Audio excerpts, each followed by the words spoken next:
Harusnya di dalam misalnya.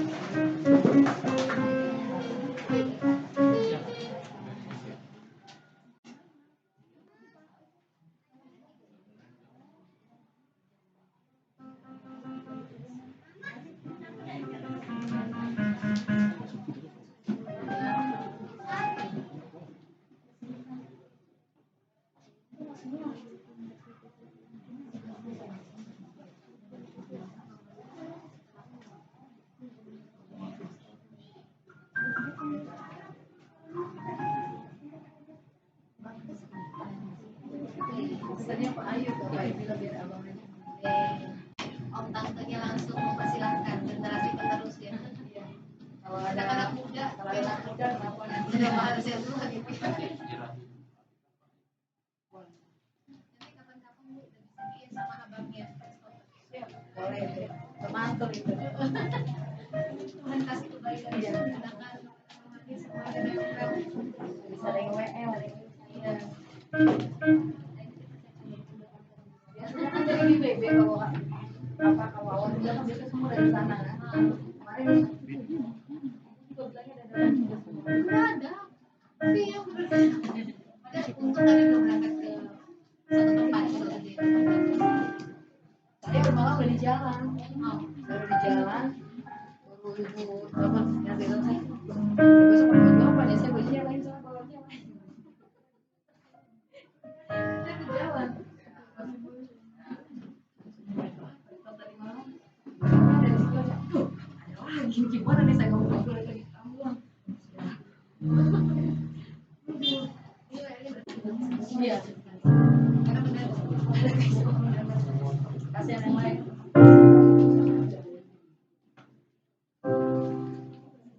Oh yang lagi kalau ini.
Satu dulu.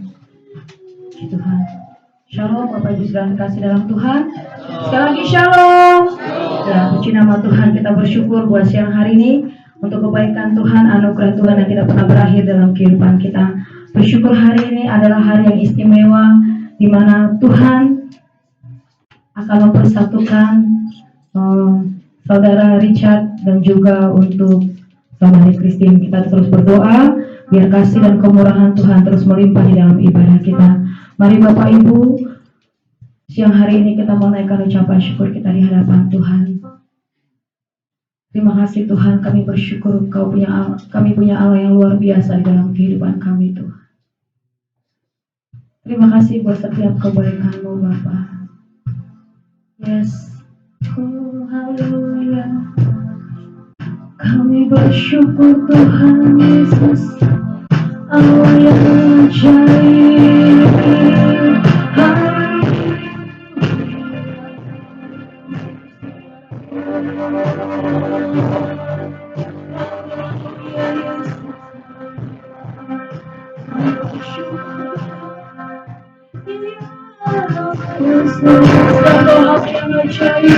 Kau yang dahsyat, Kau yang luar biasa, Kau sungguh luar biasa dalam kehidupan kami. Setiap hari Tuhan mengucapkan hati kami, kehidupan kami Tuhan. Kami menyembahkan di dalam Kau Bapa.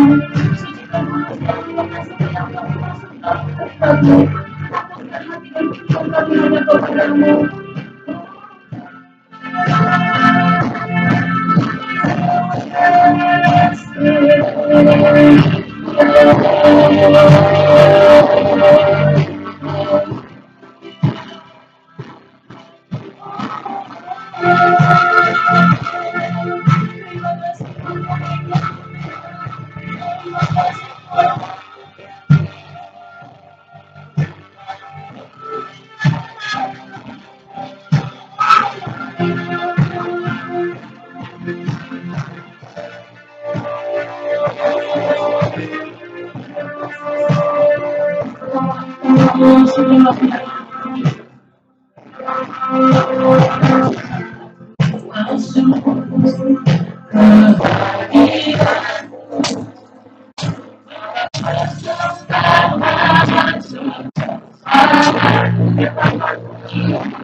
Kami sungguh mengucap syukur dan setiap kebaikan-Mu. Engkau Allah yang sudah memberikan yang terbaik dalam kehidupan kami. Engkau Tuhan yang sudah memberikan yang terindah dalam kehidupan kami. Engkau Bapa yang sudah memberikan yang termanis dalam kehidupan kami, Tuhan. Oleh karena itu siap hari ini Bapa, Engkau belajar memberikan yang terbaik, yang terbaik, yang terindah kehormatan kemuliaan nama Tuhan. Dan kami mau bersorak-sorai bagi nama Tuhan. Kami percaya Tuhan, di dalam ibadah kami dari awal sampai akhirnya, hanya kuasa otoritas Allah yang bekerja menaungi setiap kami. Terima kasih Bapa yang baik. Inilah kami Tuhan. Kami siap bersorak-sorai. Kami siap melompat menari bagi kemuliaan nama Tuhan. Di dalam nama Yesus sama-sama katakan, amin. Haleluya, ada sukacita. Haleluya, ada sukacita. Yes, amin. Baik Bapak Ibu, kita masih memuji Tuhan. Kita meninggikan Tuhan. Kita mau bersorak-sorai bagi nama Tuhan. Katakan, hari ini hari yang telah dijadikan Tuhan. Amin. Kita mau bersyukur bagi Tuhan. Amin. Haleluya. Haleluya.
Yes.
Bersukacita? Ya. Semakin panas semakin bersukacita. Puji nama Tuhan ya. Baik Bapak Ibu, bersyukur buat siang hari ini untuk kasih setia Tuhan yang tidak pernah berakhir dalam kehidupan kita. Jadi kita akan berikan persembahan kita sebagai ucapan syukur kita. Kita siapkan hati kita berdoa. Bapak terima kasih buat kebaikan-Mu dalam hidup kami Tuhan. Kami akan berikan korban syukur kami untuk setiap kasih-Mu dalam hidup kami. Kami rindu persembahan kami menjadi dupa yang harum di hadapan Tuhan yang menyenangkan hati Tuhan. Dan Engkau memberkati segala apa yang kami kerjakan kami, karena kami mau taat dan setia kepada-Mu. Terima kasih Tuhan, di dalam nama Yesus, haleluya, amin. Puji nama Tuhan, kita akan berikan persembahan kita siang hari ini. Kita mau kasih pujian. Setelah kita melihat kebaikan Tuhan dalam kehidupan kita, terlalu besar kasih-Nya dalam hidup kita, pengorbanan yang Dia berikan. Haleluya.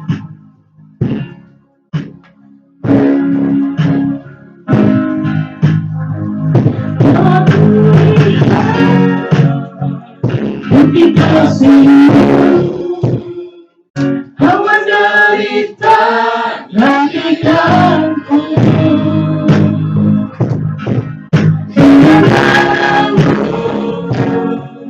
terus selamatkanku, diriku hidup menyenangkan. Kita akan selalu kasih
Bersama dengan umatmu di tempat ini, Bapa, kami naikkan syukur kami oleh sebab karena cinta kasih-Mu yang begitu besar. Kalau sampai hari ini kami dapat beribadah dengan baik, kami dapat bawa hati kami kepada Tuhan, semua karena anugerah-Mu yang tetap tersedia melimpah di dalam kami. Kami sudah memuji menyembah-Mu, Bapa. Saat ini kami mau duduk diam, kami mau belajar, kami mau mendengar firman Tuhan. Kiranya Roh Kudus memberkati, mengurapi kami semua, pakai mulut lidah hamba-Mu dengan kalimat yang sederhana daripada Tuhan, untuk kami boleh mengerti isi hati-Mu. Terima kasih Bapa, di dalam nama Tuhan Yesus, kami menolak setiap rancangan kuasa kegelapan, dalam bentuk apapun metodenya. Kami bersatu hati, kami usir tolak di dalam nama Tuhan Yesus. Dan biarlah kiranya Roh Kudus terus menuntun hati, jiwa kami, dan roh kami untuk berfokus kepada firman Tuhan, secara khusus di dalam kami memperingati hari Pentakosta pada hari ini. Kami percaya Roh Kudus akan melawat kami, Roh Kudus senantiasa rindu melawat kami. Oleh sebab itu kami tahu Roh Kudus hadir di tengah-tengah kami. Terima kasih Tuhan, ini doa kami. Kami berdoa dan siap dengan firman-Mu di dalam nama Tuhan Yesus. Haleluya. Mari bersama kita katakan amin, amin, amin. Puji Tuhan. Baik, shalom Bapak Ibu Saudaraku. Tuhan selamat memperingati hari Pentakosta bagi kita semua. Saudara bersemangat? Saudara percaya Roh Kudus masih hadir? Saudara rindu Roh Kudus melawat membaptis saudara hari ini? Amin, saudara. Ya, kita selalu butuhkan Roh Kudus. Mungkin pada waktu kita menerima Yesus, itu bahasa bahwa kita sudah dibaptis oleh Roh Kudus. Tapi saudara, setiap hari kita perlu dipenuhi oleh Roh Kudus. Oleh sebab itu kita perlu memiliki satu kesadaran bahwa kita itu benar-benar membutuhkan Roh Kudus. Nah, hari ini adalah hari yang ke-10 setelah Yesus naik ke surga. Dia menjanjikan bahwa Roh Kudus akan diturunkan bagi kita. Roh Kudus lagi akan dicurahkan bagi kita. Saudara, maka dengan satu keyakinan, kalau kita percaya, kalau kita haus dan lapar, maka Roh Kudus juga akan dicurahkan bagi kita hari ini. Roh Kudus akan kembali memenuhi kita, memenuhi saudara, dan memimpin saudara dalam hari-hari ke depan. Kita tahu bahwa hari-hari ke depan firman Tuhan juga berkata bahwa tidak semakin mudah. Tapi itu pastinya bagi orang yang sebenarnya tidak berharap dan mengandalkan Tuhan. Tapi bagi orang yang berharap mengandalkan Tuhan, hari-hari ke depan adalah hari-hari yang baik, yang indah, mudah dihadapi, dan penuh dengan sukacita. Katakan amin. Baik Bapak Ibu Saudaraku yang kekasih dalam Tuhan. Ya, kemarin kami mengikuti Zoom MDPJ beserta dengan pusat. Nah, jadi ini saya kira hari ini pun cukup akan bahkan mungkin di seluruh gereja saya yakin dan percaya akan mengkhotbahkan hal yang sama, di mana akan dikorbankan turunnya Roh Kudus. Mari kita buka di dalam Kisah Para Rasul ayat yang pertama. Pasal 1 maksud saya, pasal yang pertama maksud saya ayat yang ke-11.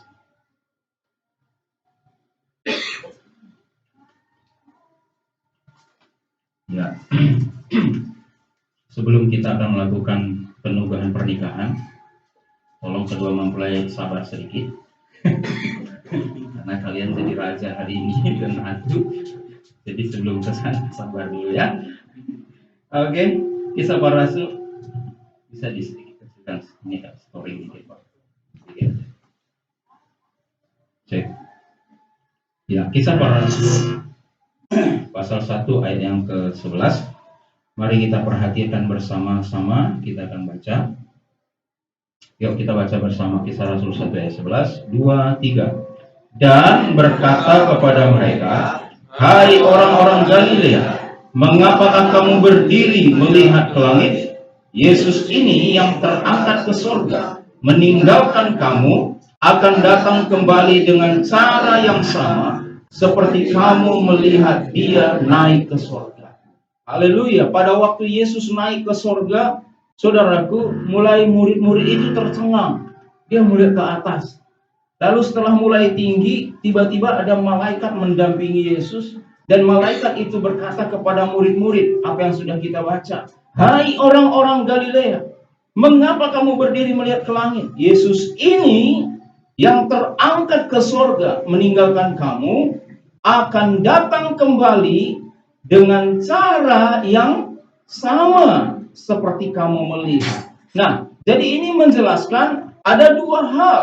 Pertama, bahwa ini bisa menjadi satu janji bahwa Yesus yang sudah naik ke surga akan turun kembali. Amin. Nah, itu yang pertama. Dan yang kedua, sebagaimana Yesus naik ke surga disaksikan oleh orang-orang Galilea dan murid-murid dengan cara yang sama, kita akan melihat Yesus turun. Maka dengan kasat mata kita akan melihat Yesus turun dari surga pada waktu kedatangannya kali yang kedua. Tetapi saudaraku, yakinlah, sama seperti ini, itu hanya dapat disaksikan, dilihat oleh yang namanya murid. Katakan murid. Ya. Sebagaimana murid menyaksikan dia terangkat, maka pada waktu nanti juga turun, yang menyaksikan itu adalah level murid. Amin. Level murid. Nah, jadi mari bangun diri kita terus sampai tingkat level murid. Jangan puas menjadi jemaat biasa. Katakan sebelah kiri, ayo jangan puas jadi jemaat gitu. Harus jadi murid. Ya. Nah, dan kita tahu bahwa pada waktu Yesus naik ke surga itu dengan 3 alasan. Saya cepat sebelum 4 bagian yang saya akan bagikan. Jadi ada 7 saya bagikan, tapi janjilah saya berjanji 30 menit. Tolong 25 menit nanti ingatkan saya Pak. Ya, jadi karena ini yang dibagikan kemarin visi misi oleh Pak Niko, jadi saya harus sampaikan. Itu pesan. Ya, jadi dengan 3 alasan Yesus naik ke surga. Yang pertama, saudaraku, Yohanes 14 ayat 1 dan 3, nggak usah kita baca. Jadi yang pertama alasannya ia naik untuk apa? Untuk menyediakan tempat bagi kita. Katakan amin. Nah, jadi itu membuktikan menjadi satu penghiburan bagi kita, bahwa kita yang setia sampai akhir, karena Yesus sudah pergi ke surga, naik ke surga, menyediakan tempat bagi kita. Jadi yakinlah saudara, ketika nanti kita pulang kampung, maka di rumah di situ ada tertulis, "Hambaku yang setia, Ayub." Itu. Demikian juga kita semua. Yesus pergi untuk menyediakan tempat bagi kita, saudaraku. Dan yang kedua, saudara, Ibrani 7 pasal ayat 25 berkata bahwa Yesus ke surga sebagai dia menjadi pengantara kita. Dia berdiri sebagai imam agung, sebagai imam yang tanpa dosa. Ya, pada waktu perjanjian lama, orang Israel untuk menghadap Allah, menghadap Tuhan lewat imam. Nah, di perjanjian baru, pada waktu Yesus menyatakan diri dan dia naik ke surga, dia hadir sebagai imam pengantara kita. Dia katakan, Bapakku, aku tahu hambaku yang dibawa Immanuel Purba itu banyak dosanya, banyak kesalahannya. Saya sebagai perwakilan dia, pengantara dia, Bapa, darahku sudah tertumpah untuk dia. Aku minta pembenaran daripada. Katakan amin. Itu fungsi sebagai pengantara. Bapa yang begitu mengasihi anaknya, Tuhan Yesus Kristus yang sebenarnya adalah dirinya sendiri. Maka Bapa berkata, oke, aku basuh dia kembali dengan darahmu yang sudah tertumpah. Maka Immanuel bisa berkhotbah hari ini di sini. Demikian juga saudara. Amin. Maka Paulus berkata, aku melupakan apa yang di belakangku dan berlari menuju kepada apa yang di hadapanku. Kenapa? Karena Yesus sebagai pengantara selalu berdiri di hadapan Bapa yang berkata, Bapakku, aku tahu kelemahannya. Tapi jangan lihat dia, karena di dalam dirinya sebenarnya aku ada. Darahku sudah membasuh dirinya. Oh iya, dibenarkan lagi. Maka dicatat di kitab Yesaya. Sekalipun dosamu merah seperti keruji, akan putih seperti salju. Jadi jangan dengarkan ketika iblis berkata, engkau berdosa, dosamu belum diampuni, dosamu masih banyak, engkau tidak layak. Katakan ada Yesus pengantaraku di surga yang sudah mengampuni dosa-dosaku. Amin. Yang ketiga, saudara, alasan Yesus naik ke surga, Yohanes 16 ayat 7 dan Matius 28 penggenapannya adalah untuk apa? Supaya amanat agung itu dapat kita selesaikan di bumi. Nah, masuk kepada peringkop Kisah Para Rasul 1 ayat 8. Apa yang dimaksudkan di situ? Kita baca Kisah Rasul 1 ayat 8 berkata demikian. Tetapi kamu akan menerima kuasa, katakan kuasa. Kuasa. Kalau Roh Kudus turun ke atas kamu, dan kamu akan menjadi saksiku di Yerusalem dan di seluruh Yudea dan Samaria dan sampai ke ujung bumi. Ini saudara. Nah, jadi dalam hal ini kembali setelah Yesus naik ke surga, dijanjikan Roh Kudus. Artinya kita tidak sendiri, kita tidak biarkan sendiri. Berarti tetap ada Yesus di dalam diri kita, dalam pribadi Roh Kudus. Dikatakan diberikan kuasa. Maka jadi ada 4 maksud daripada pencurahan Roh Kudus. Yang pertama itu saudara, supaya kita menerima kuasa menjadi saksi. Katakan amin. Menjadi saksi. Mau nggak mau saudaraku, supaya kita dicap sebagai murid, kita harus menjadi saksi. Amin. Menjadi saksi bagi orang di sekitar kita. Mulai dari menjadi saksi bagi suami, menjadi saksi bagi istri, menjadi saksi bagi anak-anak, baru tetangga kita, kota kita, bangsa kita, negara kita. Tapi dimulai dari apa? Yerusalem ada sendiri. Amin. Anak-anak itu saudara, kita butuh. Dia butuh kita menjadi saksi atas dia. Karena kesaksian itu lebih kuat dari khotbah. Amin. Kalau saya, apa yang saya khotbahkan belum tentu semua saya bisa kerjakan. Tapi kalau saya menyaksikan apa yang sudah saya alami, itu sempurna. Kenapa? Karena saya sudah lakukan. Jadi sama halnya anak-anak kita juga akan melihat apa yang kita lakukan. Bukan apa yang kita katakan. Saudara. Karena satu tindakan itu lebih berkuasa daripada 1000 ucapan. Itu bagi anak-anak. Anak-anak itu perlu tindakan kita. Kita menjadi saksi atas mereka. Sama demikian juga tetangga kita. Mereka butuh kita menjadi saksi dari perbuatan kita. Baru mengikuti perkataan kita. Harus sesuai dengan integritas. Amin. Apa yang kita katakan diucapkan, itu hal yang sama. Saudara. Nah, jadi sebenarnya jangan takut bersaksi. Ketika pencurahan Roh Kudus itu dicurahkan. Kalau selama ini kita mungkin sepertinya menjadi saksi kayaknya berat. Masih takut, masih kayaknya susah. Jangankan bersaksi di jalan-jalan. Bersaksi di rumah sendiri menjadi berkat kayaknya susah banget. Itu artinya hari ini saudara butuh pencurahan Roh Kudus. Amin. Kalau tanpa Roh Kudus tidak ada kuasa. Saudara bisa membuat kebaikan, sejuta kebaikan di bumi. Membagi-bagikan kotak makanan, beras, sembako, uang dan sebagainya. Tapi kalau itu tidak dipenuhi, dilingkupi dengan kuasa surga, upah saudara hanya masih di bumi. Saudara akan dihargai, saudara akan dihormati, saudara akan dipuji, tapi belum tentu Anda masuk surga. Amin.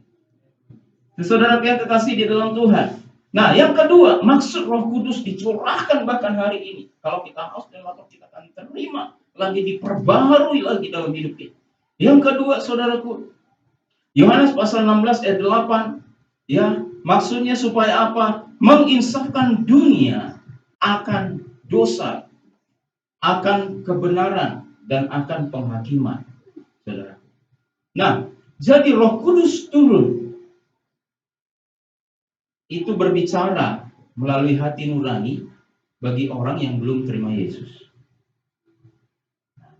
Itu namanya hukum hati nurani. Diberikan Tuhan sejak lahir, ada setiap orang punya hati nurani. Nah, jadi makanya kadang-kadang orang dunia yang tidak punya Yesus pun mereka tahu kebenaran. Kenapa? Karena Tuhan yang sudah tahu hukum hati nurani. Hukum memang istilahnya buah pohon di Taman Eden. Tahu yang baik, tahu yang jahat. Gitu. Jadi Roh Kudus dalam berbicara dengan hati nurani mereka, mengingatkan mereka akan dosa-dosa mereka. Jadi mereka apa? Aduh, dosaku banyak. Waduh, saya tidak layak. Saya ini orang bla bla bla. Nah, tetapi bagi orang yang percaya, saudaraku, Roh Kudus itu dicurahkan. Roh Kudus itu ada di dalam kita. Bukan mengingatkan dosa-dosa kita, bukan membongkar kejelekan kita, bukan membongkar keaiban kita, tetapi saudaraku dikatakan di situ adalah apa? Menginsafkan kita akan kebenaran. Artinya apa? Ya, Roh Kudus itu mengingatkan ketika saudara marah, mungkin emosinya kelewatan. Roh Kudus mengingatkan, hei, engkau adalah orang benar. Engkau adalah pribadi yang sudah ditebus. Itu bukan duniamu. Itu bukan kebiasaan surga. Maka Roh Kudus ingatkan, kasih itu sabar. Kan begitu? Roh Kudus tidak akan berkata, engkau emosional tinggi, engkau benar gak beres, masa kau anak Tuhan begitu? Emosional, meledak-ledak. Sedikit berbeda. Kalau dunia berkata, oh memang tukang emosional, gak beres. Tetapi Roh Kudus berkata, engkau adalah orang yang sabar. Amin, saudara.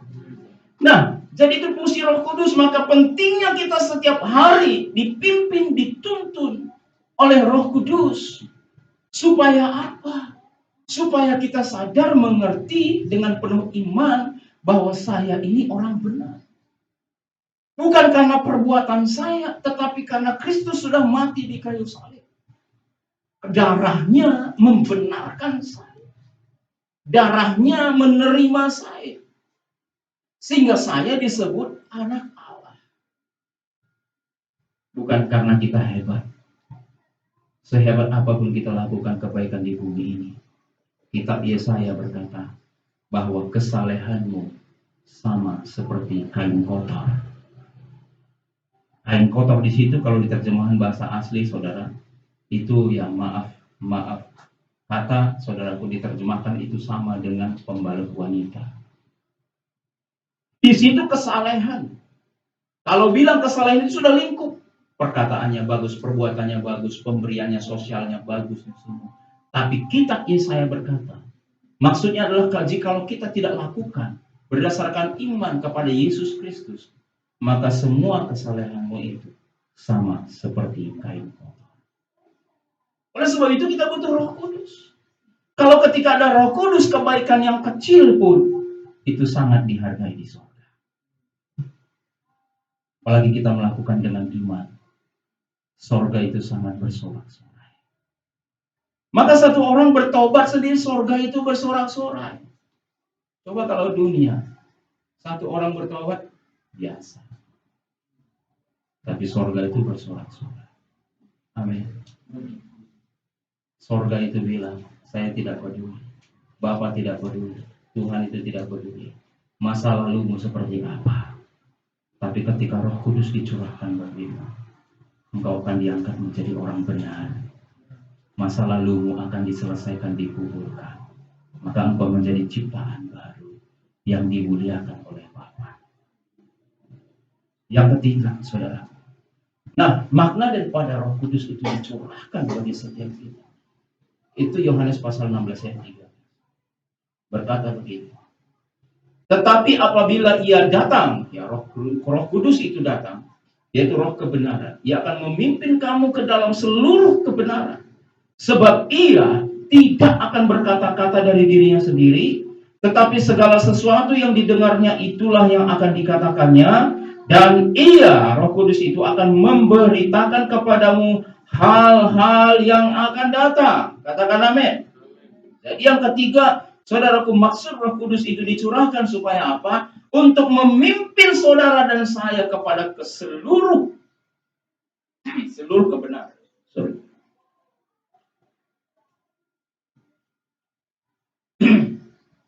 Seluruh kebenaran.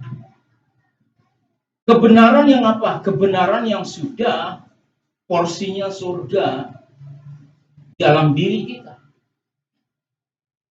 Sekali lagi saudaraku, kebenaran yang kita lakukan kalau kita bersama dengan Tuhan, itu sudah menjadi porsi surga. Kenapa? Karena Bapa melihat bukan lagi kita, tapi karena Yesus ada di dalam kita, maka seluruh kebenaran itu menjadi bagian kita. Maka pentingnya kita dipenuhi Roh Kudus, supaya Roh Kudus akan terus memimpin kita. Kita benar dalam perkataan kita. Kita benar dengan cara kita berpikir. Dan akhirnya mengikuti kebiasaan kita benar di dalam perbuatan kita. Amin, saudara. Iya. Dalam seluruh kebenaran. Kenapa dikatakan seluruh kebenaran? Karena surga itu begitu sempurna. Satu ketidakbenaran saja itu sudah cukup membuat saudara tidak masuk surga. Oleh sebab itu, saudara, Yesus itu kembali lagi kepada Yesus. Kesadaran akan kehadiran Yesus di dalam diri kita membuat kita pada akhirnya ketika kita melakukan ketidakbenaran, langsung kita tahu bahwa oh ini tidak benar ini. Saya ini kan anak yang sudah ditebus oleh surga. Ini bukan cara hidup saya. Maka saudara, kalau pada waktu beberapa bulan yang lalu saya khotbah di sini, kalau saudara masih ingat, kecenderungan seringkali yang terjadi di dalam diri kita satu apa? Mudah kecewa, mudah takut, bersungut-sungut, ya kan, curiga, khawatir, ya kan, sedikit orang lain seperti apa langsung kita itu dongkol, sakit hati, ya kan. Nah, sementara saudaraku yang kekasih dalam Tuhan, pada waktu Roh Kudus dicurahkan, kita mengalami Roh Kudus kembali, maka dia akan memimpin kepada seluruh kebenaran, lalu kita bisa dengan sadar berkata, oh enggak, sakit hati itu sudah tidak normal di dalam diri saya. Saya sudah tidak ada waktu untuk sakit hati. Katakan amin. Amin. Tidak punya waktu untuk sakit hati, saudara. Amin. Tidak punya waktu lagi untuk marah, sakit hati, kecewa sama orang lain, perkataan orang lain. Yes, betul. Memang perkataannya mungkin sangat menyakitkan, saudara. Tapi ketika Roh Kudus memimpin saudara kepada seluruh kebenaran, maka sadar, ya sudahlah, apa? Biarkan kamu ngomong seperti apa, tapi aku tidak akan membiarkan diri sakit hati. Jadi tidak berlaku nanti lagu sakitnya itu di sini. Harusnya sakitnya itu di sana. Amin. Di sini nggak ada lagi sakit hati. Amin. Saudara curiga, saudara sakit hati, saudara marah pun itu tidak mengubahkan dia. Justru membuat saudara semakin sakit. Dia hore-hore. Benar tak? Kita katakanlah yes, betul, dia benar. Yuk, katakan pada diri sendiri. Tidak ada waktu untuk sakit hati. Tidak ada waktu untuk sakit hati. Tapi saudara tidak akan mungkin bisa tidak sakit hati kalau Roh Kudus tidak memenuhi saudara. Katakan amin. Maka hari ini saudaraku, mari rindu dan hauslah terhadap Roh Kudus. Katakan di hari yang spesial, hari yang khusus, hari pencurahan Roh Kudus hari ini. Katakan saudara, tenang saja. Saudara nggak harus geleper-geleper kok. Saudara nggak harus teriak-teriak kok. Alami saja, mungkin saudara akan dilaut oleh Tuhan. Tuhan, terima kasih. Gak apa-apa. Tapi dengan hati yang haus dan lapar, Tuhan, hari ini pun Tuhan, aku rindu dipenuhi oleh-Mu. Aku rindu dipenuhi oleh-Mu. Di hari yang spesial, yang khusus ini, aku rindu dipenuhi oleh-Mu. Aku haus Tuhan akan hari. Tanpa itu saudara tidak akan pernah melakukan hal yang benar. Karena hanya Roh Kudus yang akan memimpin kita kepada seluruh kebenaran. Pada waktu kita ada dalam kondisi mungkin sekitar kita nggak benar, tapi ketika Roh Kudus memimpin kita tetap tampil di sana menjadi cahaya seperti satu lilin kecil memenuhi satu ruangan. Karena kecil sekalipun lilin itu, sinar itu tidak akan pernah dikalahkan oleh kegelapan seluruh dunia. Apalagi lilinnya itu terang itu ada di atas bukit. Amin. Yes, itulah fungsi Roh Kudus. Yang keempat, saudaraku. Nah, maksud daripada Roh Kudus juga dicurahkan. Coba kita baca Kisah Rasul pasal 2. Ayat yang ke-47.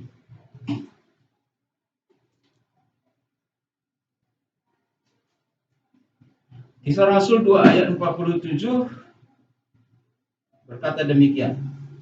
Sambil memuji Allah dan mereka disukai semua orang, dan tiap-tiap hari Tuhan menambah jumlah mereka dengan orang yang diselamatkan.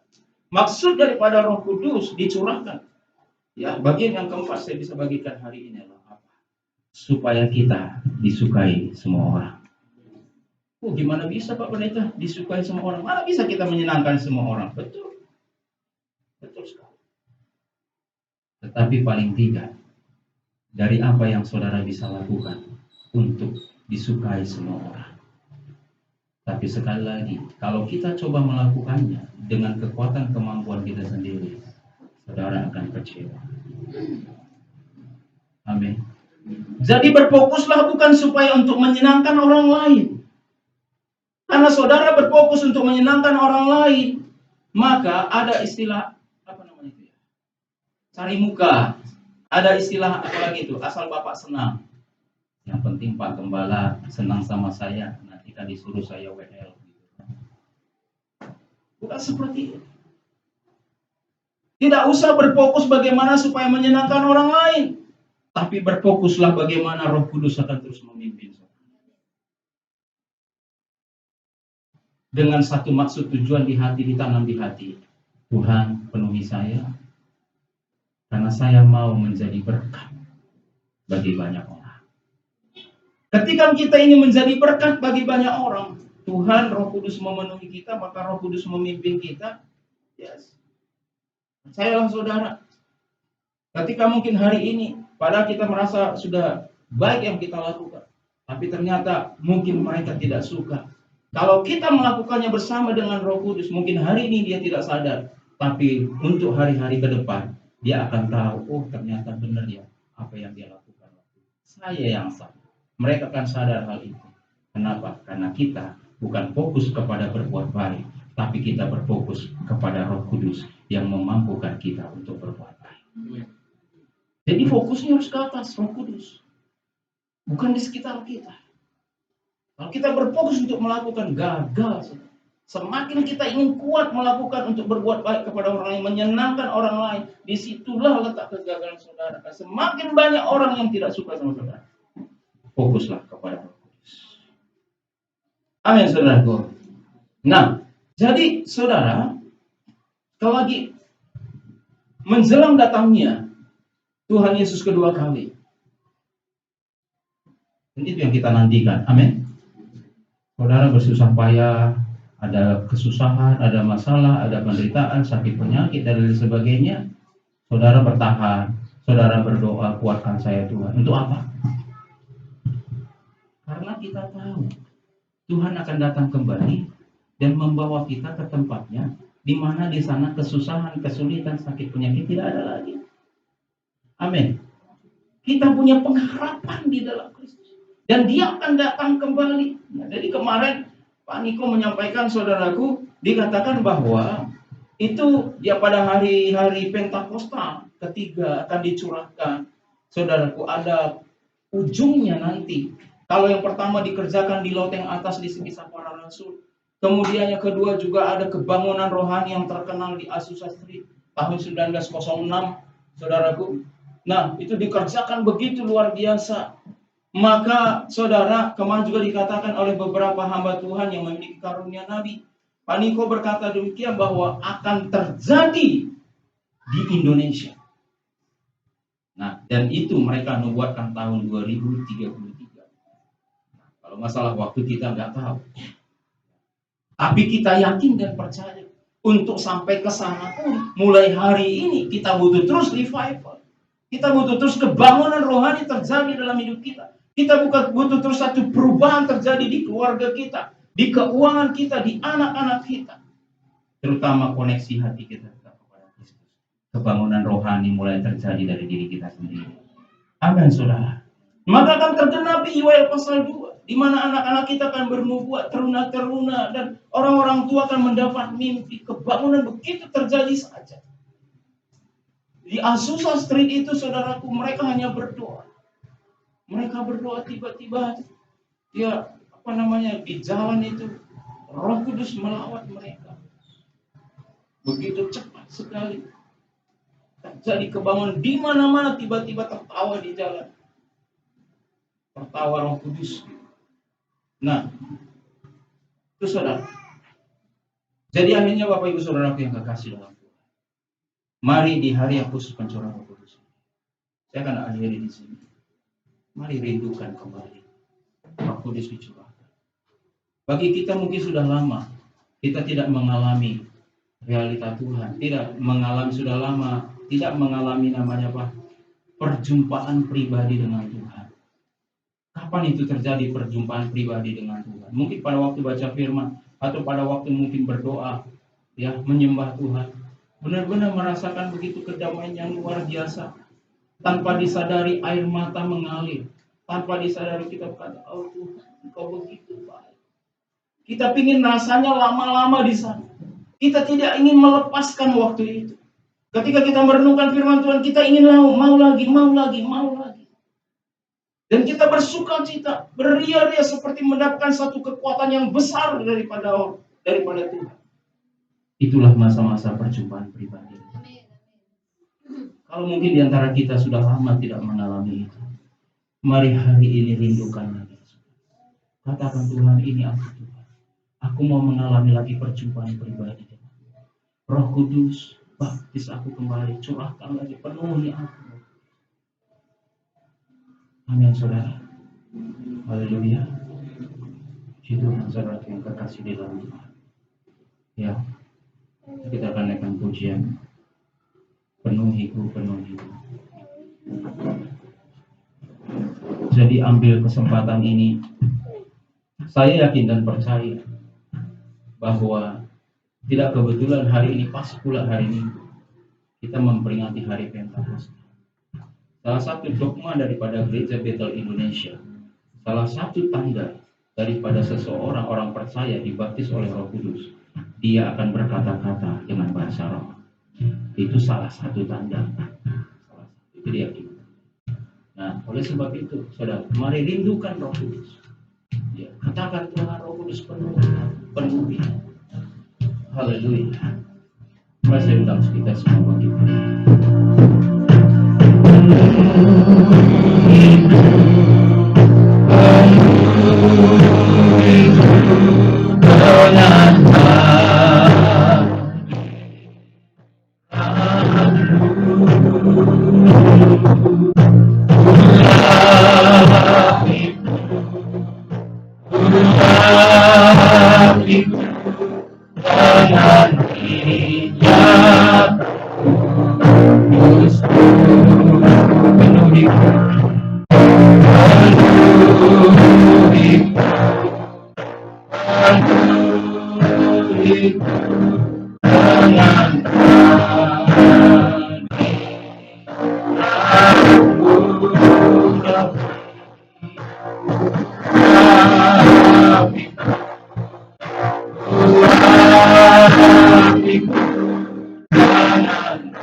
sekali lagi, Mari angkat kedua tangan kita.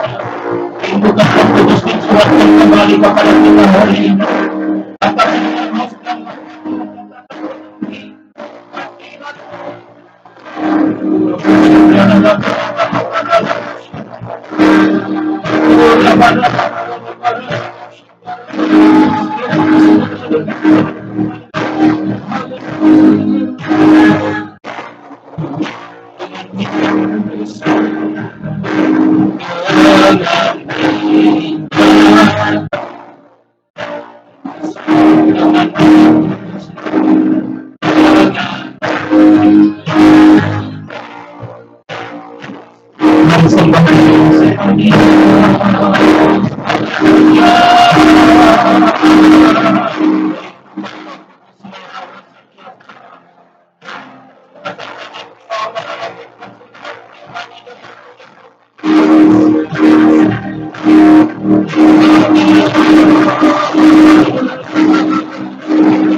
kami naikkan syukur.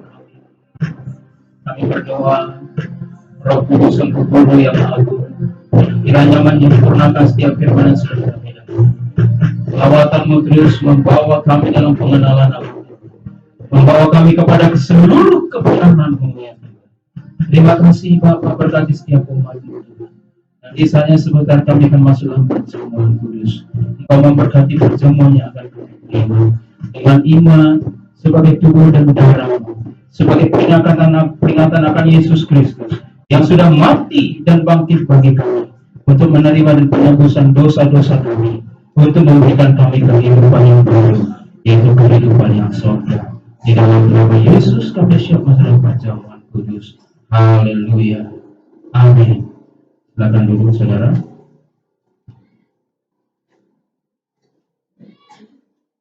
Kita masuk perjamuan kudus.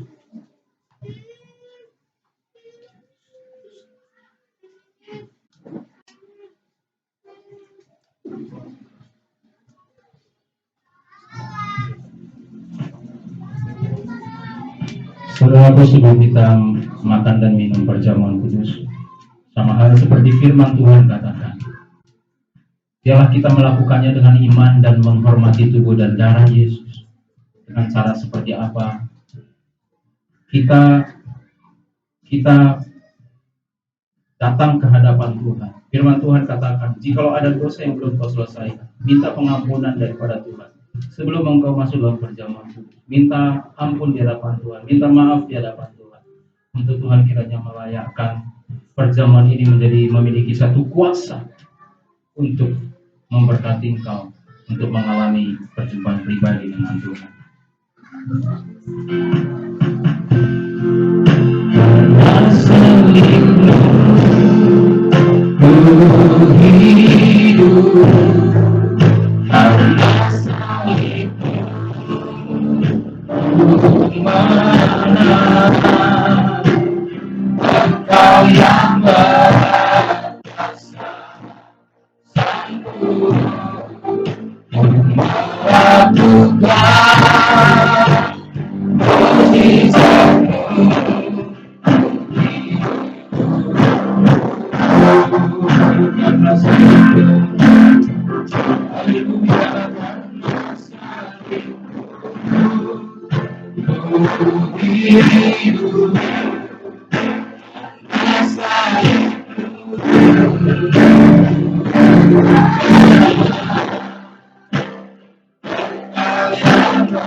Sebab apa yang telah kuteruskan kepadamu, telah aku terima dari Tuhan, yaitu bahwa Tuhan Yesus pada malam waktu ia diserahkan, mengambil roti, mari ambil roti, angkat tinggi-tinggi, lebih di atas kepala saudara. Dan sesudah itu ia mengucap syukur atasnya, ia memecah-mecahkannya dan berkata, inilah tubuhku yang diserahkan bagi kamu, perbuatlah ini menjadi peringatan akan aku. Kekasih-kekasih Tuhan, bukankah roti atasnya yang kita mengucap syukur, yang adalah tubuh daripada Tuhan Yesus? Katakan amin. Mari kita makan bersama di dalam nama Yesus.